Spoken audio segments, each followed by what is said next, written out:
Councilmember McHenry, members of the committee. I am happy to discuss with the committee my purchases of GameStop shares and my discussions of their fair value on social media. It is true that my investment in that company multiplied in value many times. For that, I feel enormously fortunate. I also believe the current price of the shares demonstrates that I've been right about the company. A few things I am not. I am not a cat. I am not an institutional investor, nor am I a hedge fund. I do not have clients, and I do not provide personalized investment advice for fees or commissions. I'm just an individual whose investment in GameStop and posts on social media were based upon my own research and analysis. I grew up in Brockton, Massachusetts. My family was not wealthy. My father was a truck driver and my mom a registered nurse. I was one of 3 kids and the first in my family to earn a 4-year college degree when I graduated from Stonehill College in 2009. That was not a good time to be looking for a job. From 2010 to 2017, I worked at a few startup companies, but there were significant periods when I was unemployed. I took an interest in the stock market, and even though I had very little money, I used those times to educate myself and learn more about investing.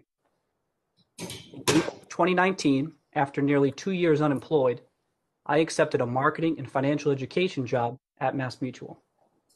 My wife Caroline and I were thrilled that I had an income and benefits. My job was to help develop financial education classes that advisors could present to prospective clients.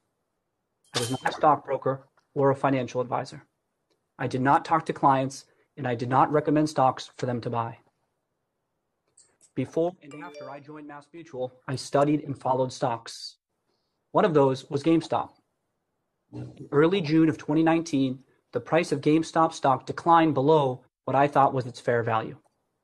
I invested in GameStop in 2019 and 2020 because, as I studied the company, I became more and more confident in my analysis. 2 important factors, based entirely on publicly available information, gave me confidence that GameStop was undervalued. First, the market was underestimating the prospects of GameStop's legacy business and overestimating the likelihood of bankruptcy. I grew up playing video games and shopping at GameStop, and I plan to continue shopping there. GameStop stores still provide real value to consumers and reliable revenue for GameStop. Second, I believe that GameStop has the potential to reinvent itself as the ultimate destination for gamers within the rapidly growing $200 billion gaming industry. GameStop has a unique opportunity to pivot toward a technology-driven business. By embracing the digital economy, GameStop may be able to find new revenue streams that vastly exceed the value of its business. I am hardly the only person who has advocated these points. When I wrote and spoke about GameStop on social media with other individual investors, our conversations were no different from people in a bar or on a golf course or at home talking or arguing about a stock. Hedge funds and other Wall Street firms have teams of analysts working together to compile research and analyze shares of companies. Individual investors do not have those resources. Social media platforms like Reddit, YouTube, and Twitter are leveling the playing field. The idea that I use social media to promote GameStop stock to unwitting investors and influence the market is preposterous. My post did not cause the movement of billions of dollars into GameStop shares. It is tragic that some people lost money, and my heart goes out to them. But what happened in January just demonstrates again that investing in public securities is extremely risky. As I said earlier, I consider myself and my family fortunate with our investment. When the stock price broke $20 in December, I knew my investment was a success. I was so happy to visit my family in Brockton for the holidays.